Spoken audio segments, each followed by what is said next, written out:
વાંચનને રોજિંદી અપનાવવાથી શું લાભ થાય છે તેના વિશે ચર્ચા કરીશું. પુસ્તક વાંચવાથી જ્ઞાનમાં વધારો થાય છે અને વિશ્વના જુદા જુદા સ્થળ અને લોકો વિશેની માહિતી મળે છે.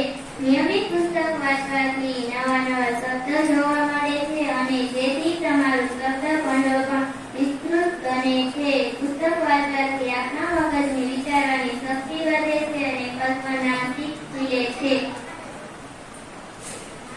વાંચનમાં રસ કેળવવા માટે સૌ પહેલા છાપવું અને પછી તમને ગમતા વિષય વાંચવાથી વાંચનમાં રસ જાગશે. થોડા દિવસો 20 મિનિટ જોરથી વાંચવાની ટેવ થોડા દિવસોમાં સાચા ઉચ્ચાર બોલતા થઈ જશો.